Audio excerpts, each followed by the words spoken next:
신약 성경 18쪽에 있어요. 제가 가진 책에는 마태복음 11장 28절부터 30절 짧은 3절밖에 안 되는데요. 우리 다 같이 합독하겠습니다. 한 목소리로 시작. 수고하고 무거운 짐진 자들아 다 내게로 오라. 내가 너희를 쉬게 하리라. 나는 마음이 온유하고 겸손하니 나의 멍에를 메고 내게 배우라.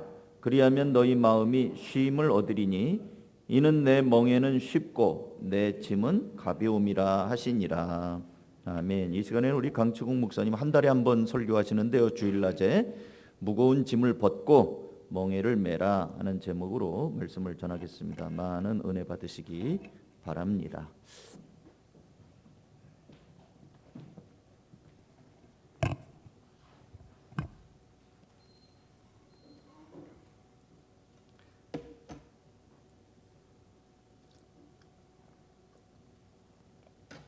네, 안녕하십니까. 강 목사입니다.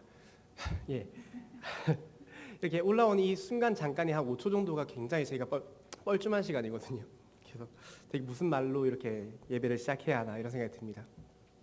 오늘 저희가 읽으신 본문은 저희가 항상 예배를 드릴 때 항상 처음에 부르고 들어가는 찬양인 것 같습니다. 어려운 말로 인내송이라고 하죠. 이 원고에는 적혀져 있지 않은 말인데 오늘은 찬양을 부르다가 문득 그런 생각이 들었던 것 같아요. 우린 이 인내송을 부르는 순간에 어떤 생각을 하면서 찬양을 부르고 있을까? 그저 멍 때리면서 수고하고 무거운 짐진자들아 이런 찬양을 부르고 있진 않을까? 아니면 정말로 이 찬양이 내 마음에 와닿아서 위로가 되는 그런 찬양의 시간으로서 예배를 드리고 인내송을 부르고 있진 않을까? 어떻게 우린 부르고 있을까? 이런 생각이 좀 들었던 것 같습니다. 오늘 말씀에서 예수님께서는요, 우리를 보시면서 수고하고 무거운 짐진 자들아 이렇게 짐진 사람들이라는 표현을 해주셨습니다. 지금 우리는 예수님께서 보셨을 때 누구나 다 어떤 모습으로 살아가고 있는 거냐면요, 여기 있는 모든 사람들이 초등학생, 중학생, 고등학생, 대학생, 청년, 장년, 노년 다 가릴 것 없이 가벼운 짐을 지고 살아가는 사람들은 단 한 명도 존재하지 않는다라는 말씀입니다. 예수님께서 보셨을 때 우리는 누구나 다 무거운 짐을 지고 살아가고 있다는 말씀이 되는 거고요. 그것도 그냥 살아간다, 그냥 해피하게 살아간다 이런 게 아니라 수고하며 살아간다라고 말씀하고 계십니다. 예수님께서 보셨을 때 우리는 누구나 다 수고하면서 무거운 짐을 지고 살아가고 있는 사람들이라는 것이죠. 그렇다면 지금 한번 이 시간 우리 설교에 이렇게 들어가면서요, 한번 곰곰이 생각해 보셨으면 좋겠습니다. 예수님이 지금 우리한테 짐덩어리가 어깨 위에 잔뜩 올라가져 있는 사람들이라고 표현을 하셨습니다. 그러면 지금 우리의 어깨 위에는 과연 어떤 짐덩어리가 올라가져 있는 것일까요? 우리를 무겁게 하고 우리를 짓누르는, 우리를 힘들게 하는 이 짐덩어리의 정체는 과연 무엇일까요? 저 같은 경우는 제가 이번 설교를 준비하면서요, 나를 힘들게 하는 짐덩어리의 정체는 무엇일까? 제 어깨를 한번 이렇게 쓱 훑어봤습니다. 뭐가 올라가져 있나? 가장 첫 번째로 보이는 게 목회의 짐이었습니다. 목사. 전 이 목사라는 직분이 참 마음을 힘들게 하고 무겁게 하는 것 같습니다. 아마 평생 이 목사라는 직분이 가벼워지는 순간 없을 것 같아요. 계속 무겁고 영적인 부담감을 가지고. 제가 항상 기도를 드릴 때도 제일 처음으로 먼저 기도드리는 내용이 제게 맡겨진 영혼들이죠. 우리 청년들과 우리 청소년들과 청년들을 위한 기도를 제일 먼저 하고요. 우리 아이들이 제발 은혜 받길 바랍니다. 예수님 만나길 바랍니다. 그 기도는 빼먹지 않고 매일같이 하는 것 같아요. 그만큼 되게 큰 부담감을 가지고 있다는 거죠. 저 같은 부족한 사람이 이 목사라는 직분을 감당하는 것은 정말 기도밖에는 해결할 방법이 없다, 이런 생각이 든다는 것입니다. 그게 한 제 오른쪽 어깨쯤에 가득 올라가져 있는 짐이었습니다. 또 왼쪽 어깨를 이렇게 쳐다보니까 거기 두 번째로 보이는 게 가정의 짐이었습니다. 가정의 짐. 물론 저는 슬하에 자녀가 없습니다. 그래서 여기 계신 부모님들에 비해서는 그 가정의 짐이라는 게 굉장히 가벼울 수 있을 것 같아요. 여기 자녀를 두신 분들 같은 경우는 아마 이 가정의 짐에 플러스해서 뭐가 올라가져 있냐면 자녀의 짐이라는 게 올라가져 있어요. 우리 가끔 자녀들 양육하다 보면 이 자녀들이 짐덩어리처럼 느껴지는 순간들이 되게 많이 있지 않습니까? 아마 오늘 예배를 오시는 순간에도 늦잠 자고 이 예배를 안 오려고 하는 우리 자녀들을 보면서 이놈의 짐덩어리를 어떻게 짊어지고 가야 하나 고민하셨던, 누가 지금 제가 말하진 않겠지만 자기 자녀를 쿡 쳤어요 지금. 그렇게 느껴지는 순간들이 있다는 거예요. 굉장히 가정의 이 짐, 이 자녀의 짐이라는 것도 우리에겐 정말로 무거운 짐이 될 수가 있을 것 같습니다. 그러니까 이게 참 무슨 말이냐면요. 우리는 살아가면서 딱 하나의 짐만 들어도 정말 무거울 거예요. 근데 우리는 지금 수많은 짐들을 한꺼번에 짊어진 채 이 세상을 살아가고 있다는 거죠. 뭐 가정의 짐, 뭐 자녀의 짐, 또 어떤 짐들이 있을까요? 뭐 노동의 짐 이런 것도 있을 겁니다.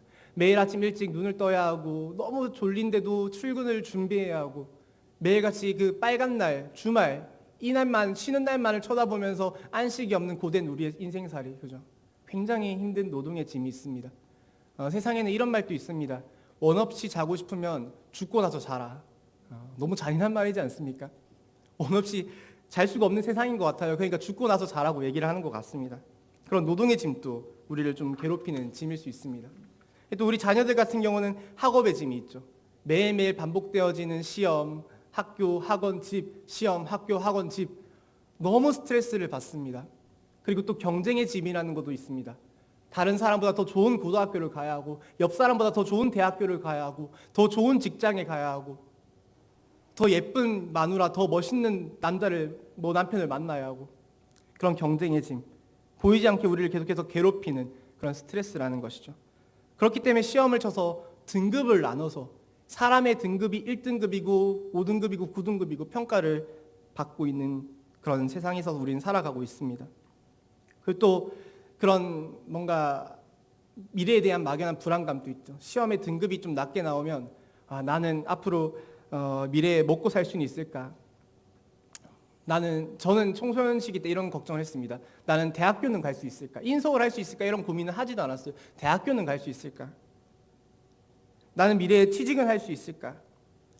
나는 미래에 성공할 수 있을까? 아니, 성공은 바라지도 않습니다. 그냥 다른 사람처럼 평범하게라도 살 수 있을까? 제가 청소년 시기 때 했던 걱정들입니다. 청년이 되니까 제가 전도사가 되고 했던 가장 첫 번째 걱정은 전도사를 만나줄 여자가 있을까? 나는 미래에 나는 결혼을 할 수 있을까? 감사하게 정말 전에 있던 교회에서 제일 예뻤던 사람이었거든요. 그런 거 있잖아요. 뭐 어떤 교회는 가다 그 교회에서 가장 미모가 1등인 사람이 있지 않습니까? 그거 잘 골라가지고 제가 꼬셔가지고 만났습니다. 그래서 뭐 결혼의 짐 같은 건 좀 덜었던 것 같은데 미래의 짐이 우리를 힘들게 합니다. 미래에 대한 막연한 불안감들. 그리고 또 이게 걱정을 하다 보면 우리 어깨에는 뭐가 올라오냐면 걱정과 염려의 짐이라는 것도 올라오게 됩니다. 제가 이번 주에 어떤 심리 상담가가 나와서 이 상담을 해주는 외국의 쇼 프로그램 같은 걸 봤습니다. 오은영 박사님 같은 분이 나와가지고요, 막 상담을 해주는 내용이었어요. 한 10분짜리 영상이었는데, 근데 거기서 어떤 얘기들이 오고 갔냐면 상담가가 그 사람과 이렇게 상담을 하는데 그 사람이 자기가 너무 마음이 힘들다는 거예요. 상담가님, 제가 마음이 너무 힘드니까 뭐 저 좀 어떻게 좀 고쳐주시면 안 됩니까? 저 좀 치료해 주세요. 이렇게 얘기를 하는데 그 상담가가 이렇게 물어봤습니다. 당신은 뭐 때문에 그렇게 마음이 힘들까요? 그러니까 그 사람이 말하기를 저는 이 마음에 걱정이 너무 많습니다. 걱정이 너무 많아서요. 마음이 너무 힘든 것 같아요. 저 어떻게 합니까?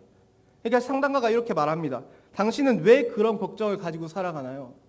당신이 그 걱정을 하면서 얻는 이득이라는 게 있습니까? 걱정이 당신의 생활에 유익을 주는 뭔가 장점이 있습니까? 그 사람이 대답하기를 아무것도 없대요. 우리는 알고 있습니다. 이 걱정이라는 게 우리 삶에 아무런 장점이 없다는 걸 알고 있습니다. 근데 계속 하게 된다는 거죠. 그래서 그 사람이 아무런 이득도 없는 거를 아는데 왜 걱정을 하십니까? 이렇게 물어보니까 그러고 나서 이 환자, 상담을 요청한 사람이 대답한 내용이 제가 참 기가 막힌 내용이라는 생각이 들었습니다. 이 사람이 어떤 대답을 이 상담가한테 말을 했냐면요, 자기가 걱정을 한 이유에 대해서 말을 했어요. 어떻게 말을 했냐면 제가 걱정하는 일을 멈추면 그 걱정하는 일들이 실제로 일어날까 봐 걱정이 됩니다. 저는 걱정하는 일을 멈출 수가 없습니다. 걱정하는 일을 멈추면 걱정하는 일이 실제로 일어날까 봐 걱정이 돼서 나는 걱정을 멈출 수가 없습니다. 걱정하는 우리의 이 삶을 잘 표현하고 있는 대답이지 않을까요? 우리 어깨 위에는 그런 걱정의 짐들이 잔뜩 올라가져 있다는 것이죠. 가만 보면 우리들의 마음에는 이 걱정 제조 공장이라는 게 분명히 있는 것 같습니다. 매일매일 새로운 걱정들, 신제품 걱정들을 마구마구 찍어내서요, 잔뜩 짊어지고 살아가는 게 우리의 인생살이라는 것이죠. 그러니까 참 안타까운 게 뭐냐면 우리는 정말 살면서 이 짐덩어리가 수많은 짐덩어리가 우리 어깨에 올려진 채 이 삶을 근근히 살아가고 있다는 것입니다. 우리 어깨 위에는 지금 현재 다들 공감하실 겁니다. 가정의 짐이 있습니다. 자녀의 짐이 있습니다. 자녀의 짐이 있다면 부모를 부양해야 하는 부모의 짐도 있습니다. 학업의 짐이 있습니다. 경쟁의 짐이 있습니다. 친구들 혹은 직장 동료들 아니면 그런 사람들 사이에서의 관계를 형성하는 관계의 짐이라는 게 있습니다. 걱정과 염려의 짐이 있습니다. 미래의 짐이 있습니다. 또 새롭게 요즘에 추가된 게 코로나의 짐 같은 것도 있는 것 같습니다. 지금 우리의 모습은 보이지 않는 짐덩어리에 깔려 죽기 직전의 상태라는 것입니다. 근근히 살아가고 숨이 턱턱 막히는 이런 인생을 우리는 살아가고 있다는 것이죠. 그래서 오늘 말씀에서 예수님께서 우리를 이렇게 부르신 것입니다. 수고하고 무거운 짐을 진 사람들아. 우린 진정으로 수고하고 무거운 짐을 진 사람들이라는 것이죠. 예수님이 보셨을 때 우리 어깨 위에는 보이지 않는 짐들이 잔뜩 올라가져 있는 채 한숨을 푹푹 쉬면서 살아가고 있는 모습이었다는 거죠. 그런데 오늘 예수님께서는 이런 무거운 짐을 진 우리들을 부르시면서요, 덧붙여 이렇게 말씀해주고 계십니다. 뭐라고 말씀해주고 계시냐면요, 수고하고 무거운 짐진 자들아 다 내게로 오라. 내가 너희를 쉬게 하리라. 수고하고 무거운 짐진 자들아 다 내게로 오라. 내가 너희를 쉬게 하리라. 오늘은 다른 것보다도 이 설교 가운데 제가 어떤 말들을 하는 그런 것들보다도요, 이 말씀 하나만 좀 깊이 묵상하는 시간이 되시길 바랍니다. 수고하고 무거운 짐진 자들아 다 내게로 오라. 내가 너희를 쉬게 하리라. 이 말씀이 여러분들이 정말 쉼을 주는 말씀이, 살아서 역사하는 말씀이 될 수 있기를 소망합니다. 예수님은 정말 세상에서 수많은 짐들을 들다 지쳐 허덕이는 우리를 쉬게 만들어 주실 수 있는 유일한 위로자이십니다. 이제 성탄절이 지난 지가 한 달이 지나지가 않았습니다. 그죠?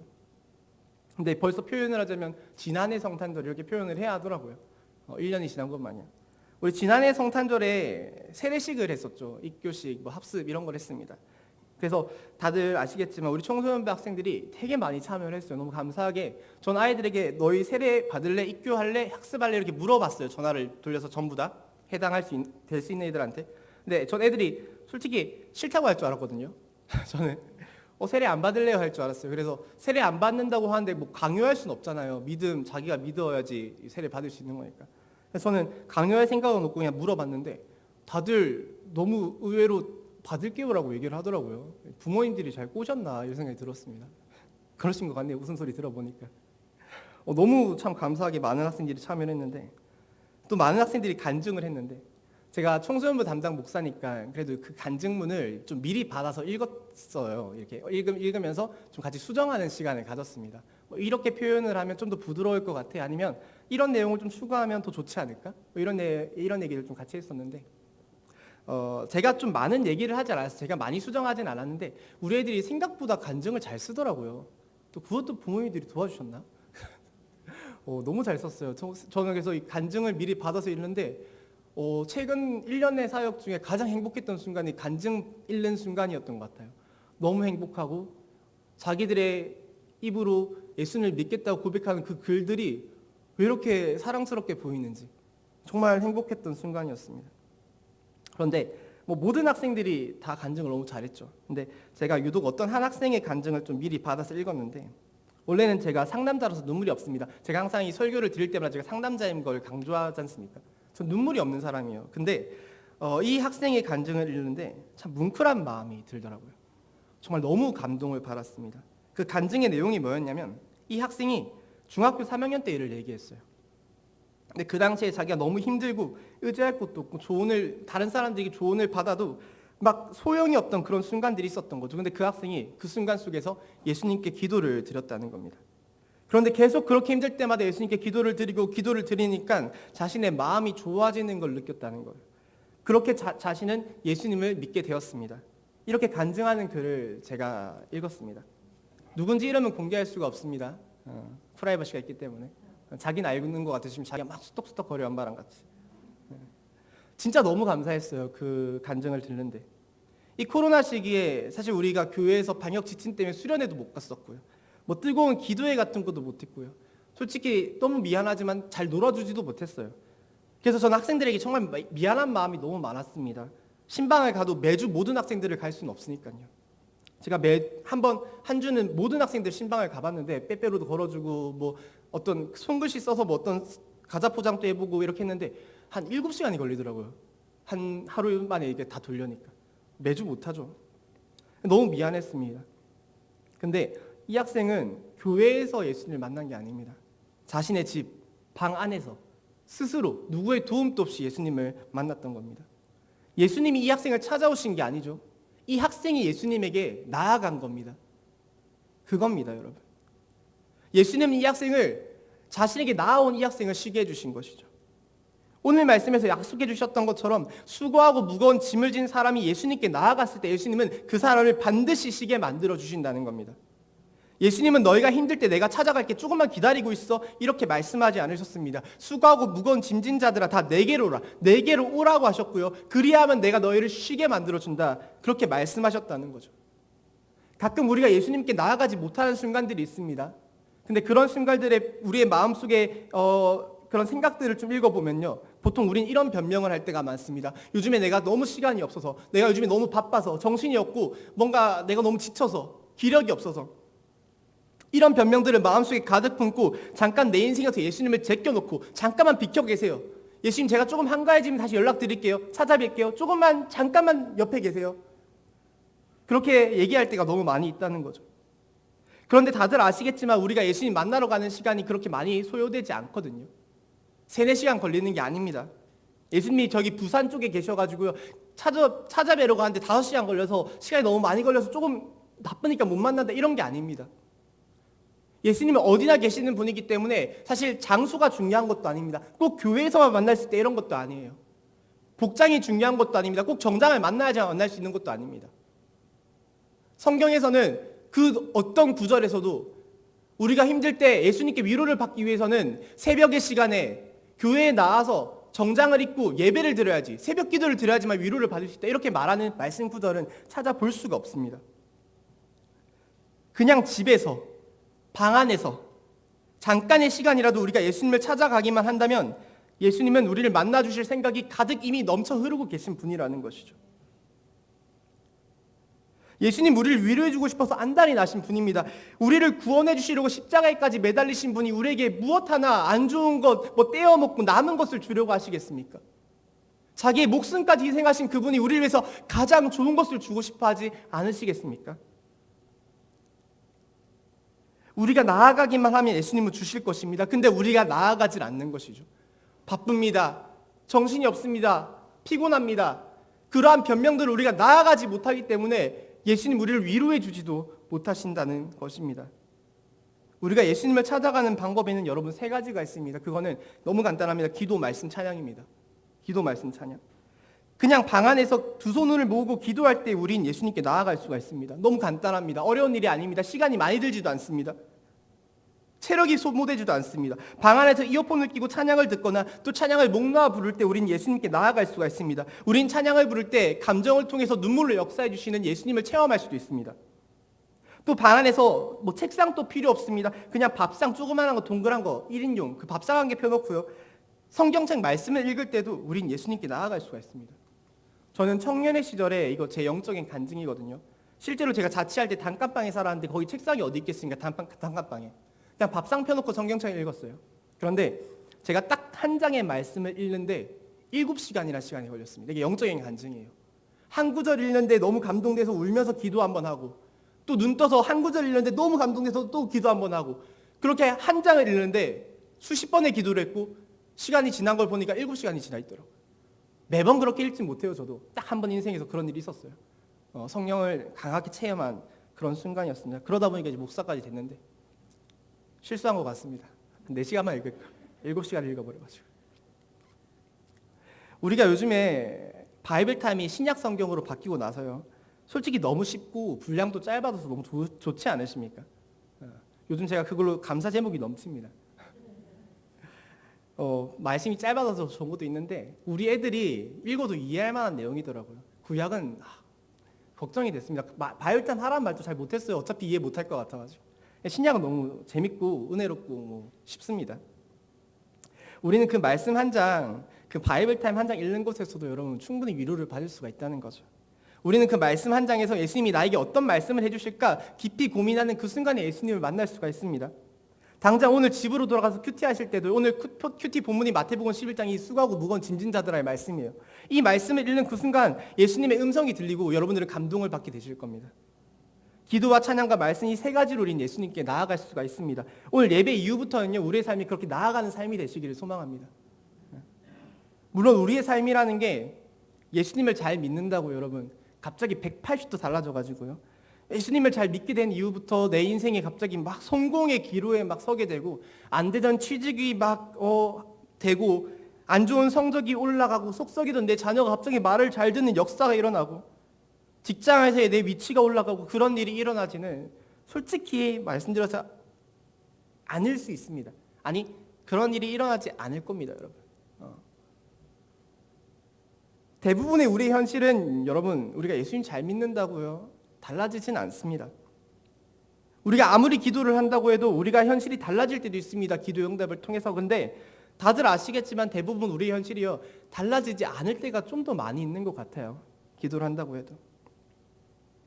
제가 여기서 여러분 기도하기만 하면 우리의 인생이 달라진다, 기도하기만 하면 우리의 성적이 쑥쑥 올라갈 것이고, 기도하기만 하면 대학교에 합격할 것이고, 기도하기만 하면 취직할 것이고, 그렇게 얘기하면 사실 저는 목사가 아니라 사기꾼이 되는 거겠죠. 기도할 때마다 기독교인의 힘든 현실이 바뀐다면 세상에 있는 모든 기독교인들은 다 풍요롭게 잘 살고 있어야 할 겁니다. 그런데 아무리 믿음이 좋더라도 힘들게 사는 기독교인들 세상에는 정말 많지 않으십니까? 우린 이 예수님께서 쉬게 해주겠다는 말씀을요 가끔 오해해서 받아들일 때가 있는데, 내가 너무 현실이 힘들어서 예수님에게 울면서 기도를 드리면 예수님이 이 내 힘든 현실을 바꿔주셔서 뭐 대학교가 막 합격이 되고 취직에 성공하고 결혼을 하고 자녀가 잘 되고 직장에서 잘 되고 물질이 흘러 넘치고 그런 초월적인 방법을 사용해서 나를 쉬게 만들어주시겠지, 나의 힘든 현실을 한순간에 쉴 수 있는 환경으로 만들어주시겠지, 이렇게 착각을 할 때가 많이 있다는 거죠. 어찌 보면 예수님의 제자들이 그랬습니다. 예수님의 제자들이. 예수님이라면 제자들은 예수님을 바라볼 때 어떻게 생각했냐면요, 예수님이라면 로마 제국에게 식민지 생활했던 그 이스라엘의 힘든 현실을 바꿔주시겠지, 그렇게 생각했다는 거예요. 예수님이라면 지금 식민지 생활하는 이스라엘 백성들을 구원해 주시겠지, 이 힘든 현실을 독립하는 그 좋은 현실로 바꿔주시겠지. 근데 제자들의 기대와는 다르게 여러분, 예수님께서는요 이스라엘의 식민지 지배를 받던 그 힘든 현실을 바꿔주지는 않으셨습니다. 예수님이 부활하고 승천하신 이후에도 이스라엘은 계속해서 식민지 지배를 받고 살았습니다. 힘든 현실이 바뀐 게 아니라는 거예요. 예수님이 그런 분은 아니라는 거예요. 우리가 꼭 기억해야 하는 것은 기독교라는 종교는 힘든 현실을 바꿔주는 종교가 아니라는 것입니다. 예수님 믿으면 복 받는다는 말이 있죠. 예수님 믿으면 너의 사업이 번창하고, 예수님 믿으면 너의 자녀가 복을 받아서 좋은 대학교에 합격을 하고, 예수님 믿으면 너의 하는 모든 일들이 잘 될 거야. 저는 죄송하지만 그거는 아니라고 생각합니다. 그건 아닌 것 같습니다. 세상을 살아봐도 그렇고요, 성경을 읽어봐도 그렇습니다. 예수님께서는 그 힘든 현실 속에서 살아가는 우리를 바꿔주시는 분이십니다, 여러분. 기독교는 나라는 사람을 바꾸는 종교입니다. 죄인이었던 나라는 사람이 믿음으로 의로워지는 것이 기독교고, 하나님의 원수였던 나라는 사람이 하나님의 자녀가 되는 게 기독교고, 힘들고 지쳤던 나라는 사람이 독수리가 날개짓 하듯이 새 힘을 얻는 것이, 그것이 바로 기독교라는 종교라는 것이죠. 우리 이사야서 40장 31절의 말씀을 한 번만 같이 읽어보겠습니다. PPT 띄워놨거든요. 한번 큰 소리로 같이 읽겠습니다. 오직 여호와를 앙망하는 자는 새 힘을 얻으리니 독수리가 날개치며 올라간 같을 것이요, 다른 박질하여도 곤비하지 아니하겠고 걸어가도 피곤하지 아니하리로다. 아멘. 예수님 믿는다고 여러분 맨날 자동차 타고 비행기 타고 편하게 사는 것이 아니라는 겁니다. 예수님을 믿어도 우리는 살다 보면 급하게 뛰어가야 하는 일들이 생길 수도 있습니다. 먼 거리를 힘들게 걸어야 하는 일이 생길 수도 있습니다. 하지만 예수님은 우리가 그렇게 달릴 때도 걸을 때도 지치지 않고 피곤하지 않게끔 우리를 옆에서 매 순간 도와주시고요, 우리를 또 변화시켜 나가주실 것입니다. 돈이 많으면 행복하겠지가 아니라 돈이 조금 부족해도 감사한 마음으로 살 수 있는 사람으로 우리를 변화시켜 주실 것입니다. 그게 예수님의 역사함입니다. 그게 예수님의 쉼입니다, 여러분. 기독교는 사람을 바꾸는 종교입니다. 현실을 바꾸는 종교가 아닙니다. 죄인이 의인이 되고 원수가 자녀가 되고 약한 자가 강한 자가 되는 종교가 바로 기독교입니다. 욥기를 읽으면 욥이 사탄의 시험을 받아가지고 아들들이 다 죽고 재산이 다 사라져가지고 빈털터리가 되는 순간이 있어요. 그의 인생이 망하는 순간이 있다는 거예요. 근데 욥은 이렇게 고백을 했습니다. 주신 이도 여호와시오 거두신 이도 여호와시오니 오직 여호와의 이름이 찬송을 받으시길 바랍니다. 우리의 인생은 어떠한 고난이 닥쳐도 우리가 이런 고백을 드릴 수 있는 그런 믿는 자가 되어야 할 줄 믿습니다. 수고하고 무거운 짐진 모든 사람들아 다 내게로 오라. 내가 너희를 쉬게 하리라. 예수님이 우리에게 주시는 쉼은 외적인 환경에 따라서 요동치고 변화하는 그런 가짜 쉼이 아니라 환경이 아무리 어려워져도 환경과는 아무런 상관없이 결코 사라지지 않을 진정한 쉼이라는 것이죠. 예수님 우리에게 그런 참된 쉼을 주실 분이십니다. 그 쉼을 소망하시길 바랍니다. 마지막으로 제가 한 가지만 더 말씀드리고요. 오늘 말씀을 맺도록 하겠습니다. 예수님은 우리에게 나의 멍에를 매라고 말씀하셨죠. 멍에는 우리 자녀들은 모를 수 있습니다. 멍에가 뭔지 모르는 자녀들이 되게 많을 거예요. 그죠? 간단하게만 이 멍에가 뭔지 설명드리면 소가 쟁기를 끌죠. 이 밭을 갈 때 쟁기를 끄는데 그 소의 목에 거는 막대기 같은 걸 멍에라고 해요. 그 막대기를 목에 걸고 소가 이렇게 쭉 걸으면 뒤에서 쟁기가 이렇게 밭을 쭉 갈면서 토양을 뒤엎고요. 이 땅이 딱딱하면 씨앗이 안 들어가잖아요. 그러니까 땅을 한번 갈아엎으면 포실포실한 그런 흙이 올라와서 거기 씨앗도 심고 농사를 짓고 하는 거예요. 그게 멍에라는 겁니다. 중요한 건 아닌데 그게 멍에라는 거 좀 알고 있으면 좋을 것 같아서. 그리고 이게 중요한 겁니다. 멍에를 맨 소는 여러분 주인의 말에 따라서 앞으로 가라면 앞으로 갔고 뒤로 가라면 뒤로 갔고요. 옆으로 가라면 옆으로 가면서 밭을 갈았습니다. 즉 지금 예수님께서 우리에게 멍에를 매라고 하신 그 말씀의 뜻이 무슨 뜻이냐면요. 앞으로 항상 나의 말씀에 순종하는 삶을 살라는 것이죠. 이 얘기만 한번 더 드리고 오늘 말씀을 끝낼 건데요. 제 아내가 이번에 피아노 학원 인테리어를 했습니다, 여러분. 근데 이게 인테리어 업체에게 맡겨서요. 이렇게 도배하고 장판하고 이렇게 하면 이 업체를 끼고 하는 거니까 중간 수수료가 발생하잖아요. 그러니까 돈이 좀 많이 들어요. 그래서 그렇게 안 하고 이번에는 도배업자, 필름업자, 페인트업자 다 따로 연락을 해가지고 이렇게 인테리어를 부탁을 드렸습니다. 그래서 지금은 모든 인테리어가 다 끝난 상태인데 이 인테리어를 하면서 진짜 돈이 진짜 많이 들기도 했어요. 그러다 보니까 이게 스트레스를 받는 것도 있는데 제일 스트레스를 심하게 받았던 게 뭐냐면 이 필름 하시는 분들이나 페인트 하시는 분들 있죠. 이런 분들의 태도가 너무 막무가내로 일을 하시는 분들이 많더라고요. 너무 깜짝 놀랄 정도였습니다. 실수를 하면 이걸 다시 수정을 해야 하는데 사람이 실수할 수도 있죠. 그냥 넘어가려고 하시는 거예요. 그래서 왜 저렇게 하실까? 또 표정도 정색을 하시면서 일을 하세요. 그러니까 저같이 이렇게 마음이 좀 연약한 사람들은 정색하는 사람한테 말을 못 하거든요. 그래서 되게 보면서도 왜 그러시지? 이러면서 그냥 속으로만 막 스트레스를 받고 그렇게 일을 했었는데 저희가 이 와이프랑 제가 참 유일하게 위로를 받았던 게 어떤 거냐면 이 도배를 하시는 분들 때문에 저희가 진짜 큰 위로를 받았어요.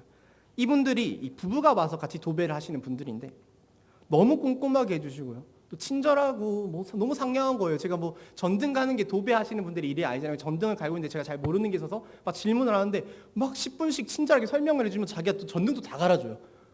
와, 이렇게 착한 분들이 있나. 너무 감사하고 위로가 됐습니다.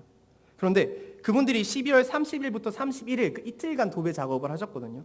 도배 작업 그 31일 날 아침에 도배 작업을 하면서 이렇게 말씀을 하시는 거예요.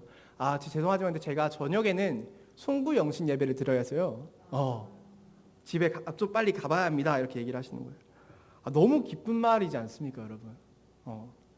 저는 그 순간 너무 감사했던 게 뭐냐면 기독교회는 정말 다르구나. 이런 생각이 들어서 너무 감사했습니다.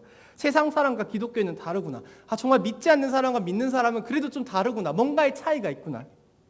여러분, 하나님의 말씀에 순종하는 삶은 유별나게 큰 뭔가가 아닌 것 같습니다. 빛이 나는 삶을 사는 게 하나님의 말씀에 순종하는 삶? 이런 게 아니라는 거죠. 저는 이런 작은 태도의 차이가 멍에를 메고 매지 않고의 차이라고 생각을 합니다. 내가 한 명의 기독교인으로서 믿지 않는 사람들과의 조그마한 차이를 가지는 것, 이거를 우리는 또 조금 어려운 말로는 구별된 삶이라고 얘기도 하죠. 그럼 구별된 삶을 살아가는 것, 이게 바로 우리의 멍에를 메고 주인 되신 하나님의 말씀에 순종하는 삶이지 않을까, 이런 생각을 하게 되었습니다. 믿지 않는 사람들과 여러분 그런 차이를 가지는 우리가 될 수 있기를 예수 그리스도의 이름으로 기도하겠습니다. 우리 마지막으로 오늘 본문 한 번만 같이 읽고요. 말씀을 끝내겠습니다. 본문 한번 봐주세요. 11장 28절부터 30절의 말씀이죠. 자, 같이 읽겠습니다. 시작. 수고하고 무거운 짐진 자들아 다 내게로 오라. 내가 너희를 쉬게 하리라.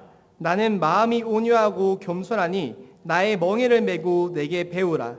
그리하면 너희 마음이 쉼을 얻으리니 이는 내 멍에는 쉽고 내 짐은 가벼움이라 하시니라. 아멘. 제가 기도하고 오늘 말씀을 마치겠습니다. 사랑과 긍휼이 풍성하신 하나님 아버지, 오늘 이 시간 가운데 주의 말씀을 듣고 수고하고 무거운 짐진 자들아 다 내게로 오라. 내가 너희를 쉬게 하리라 하신 예수 그리스도의 음성을 듣는 시간을 가졌습니다. 아버지, 우리의 삶은 정말 많은 짐들이 올려져 있는 그런 짐을 짊어지고 살아가는 삶인 것 같습니다. 때론 그것이 느껴지지 않을 때 있지만 내가 지치고 힘들 때는 그 짐들이 무슨 물먹은 손마냥 너무나도 강력하게 느껴져서 너무 힘들고 지치고 그런 삶을 반복해 나가는 것이 우리의 삶이라는 것이죠. 하지만 주님, 오늘 이 시간 가운데 우리가 유일하게 쉴 수 있는 방법에 대해서 오늘 들었습니다. 예수님께서는 우리에게 오라고 하셨고 우리가 나아가기만 하면 우리를 쉬게 해주신다 하셨습니다. 그 말씀 우리가 마음속 깊이 묵상하게 하여 주시고 오늘 이 예배 이후부터의 삶은 항상 예수께 나아가는 삶, 그래서 참된 쉼을 얻는 그런 우리 모든 한가족교회 성도님들의 삶이 될 수 있게 허락하여 주시옵소서. 이 모든 말씀 우리 구주 예수님의 이름으로 기도드렸습니다. 아멘.